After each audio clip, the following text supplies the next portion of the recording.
Good morning, you guys.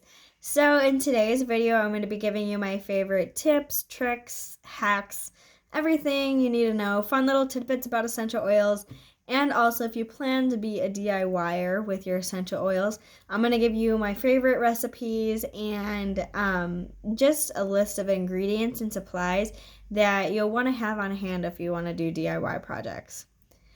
So first things first is I want to go over how do essential oils really work. Okay, so they work in a couple different ways. One of the biggest ways being aromatherapy. Aromatherapy is simply your sense of smell. Like the easiest way to describe this and to comprehend this is, have you ever gotten like that whiff of something that just takes you back like to childhood or to some familiar memory? You don't even know what, but you just like you catch that whiff of something, you're like, that's familiar. You're like, what is that? It's just, it gives you that moment. That is that part of your brain that only gets stimulated by sense of smell. So that's how aromatherapy works. The essential oils stimulate that part of your brain that is only activated through sense of smell.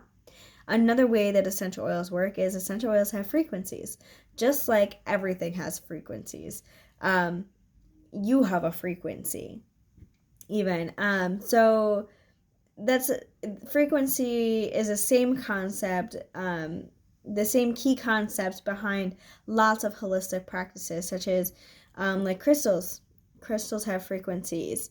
Sound healing, frequency. Essential oils, frequencies.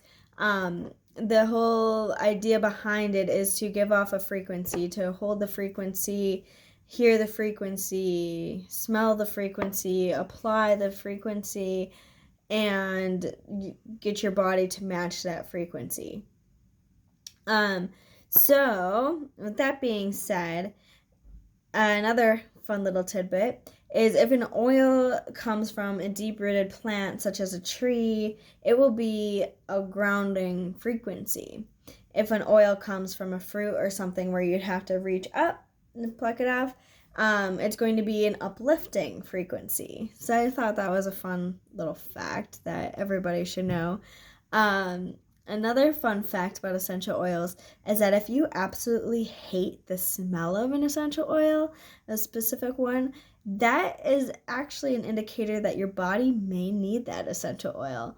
I've actually had a bunch of different essential oils come into my life where I hate the smell at first, start using it, and within months, like, I love the smell or like crave the smell sometimes. It's just so weird. Like, our body really does know what we want. We just need to listen to our bodies and be in tune with our bodies. Um, so yeah, just cool. So some other things I wanted to go over, so I'm looking down my notes here. How to read the labels. That's very important. So you only want to use 100% pure therapeutic grade only. And even then, still the FDA regulations on labeling something pure, organic, all that kind of, it's just ridiculous. Like, there is hardly regulations on it, especially when it comes to essential oils. It can be like 10% essential oil, 90% toxic filler, and still be labeled pure, organic, all that good stuff. So it goes beyond that. Like, you need to trust the company that you're using. But at the very least, 100% pure therapeutic grade only. And one of my favorite ways to tell if an essential oil has a toxic filler or not is it should have no expiration date anywhere on the packaging, the label, on the website, anything like that. If an essential oil is absolutely, truly pure, it will last for centuries if sealed and stored properly.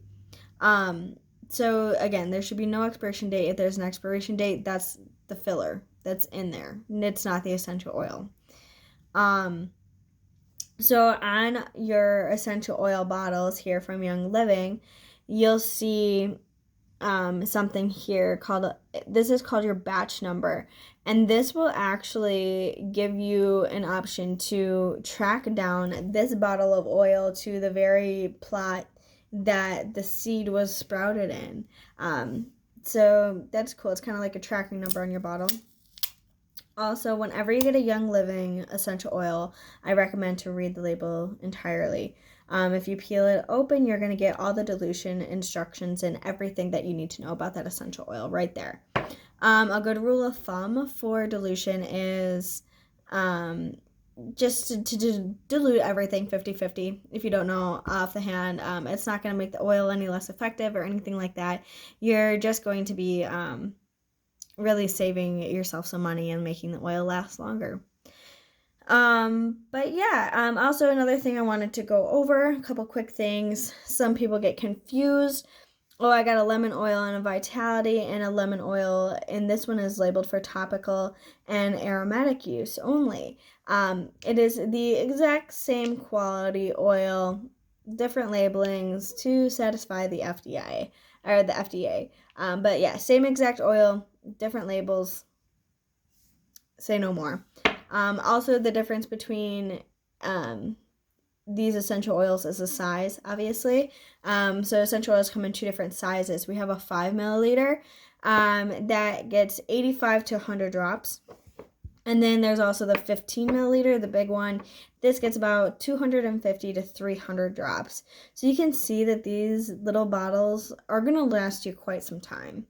But yeah, I think that's pretty much everything I wanted to go over for my little tips, tricks, and so forth. As far as DIYs go, some of my favorite DIYs to make is, of course, bath salts are super easy. Making your own shaving cream, hand soaps, things like that are super easy. Any kind of cleaning supplies, like if you need to make a deep scrub or something like that. Laundry soap. I'm trying to think any of the other ones off the top of my head. But yeah, you can literally make anything your little heart desires practically with essential oils and a couple key ingredients. So what I recommend is Googling DIY projects with essential oils and find a bunch that appeal to you. What could you swap out in your life? So here are your must-haves for DIYing. We have ingredients. So you're going to want baking soda and vinegar, some olive oil, coconut oil, or any other kind of carrier oil. Castile soap is nice to have on hand. It's like the bare minimum soap, nothing in it.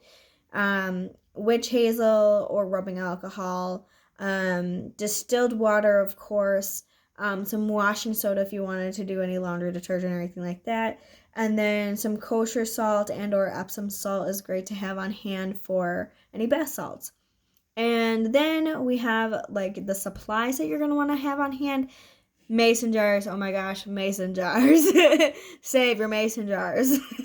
And then a good thing to get is some 5 and 10 milliliter roller balls, which you can find for a great price on Amazon.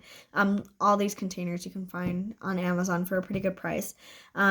You're also going to want probably a couple 16-ounce glass spray bottles. Those are great for any cleaning sprays, and as well as any room fresheners or things like that. Linen sprays. And then you're probably going to want a couple 16-ounce containers with hand pumps, and then maybe some with some foaming hand pumps as well. I know like with my shaving cream and my shampoo and stuff like that, I like to dilute it down and put it into a foaming hand pump. That way it comes out real nice and soapy. Things like my lotion or my conditioner, I just have it a normal hand pump when I dilute that down with water. But yeah. So those are your must-haves. Anyways, I hope you learned a couple things. And stay tuned. We got more coming at you this week.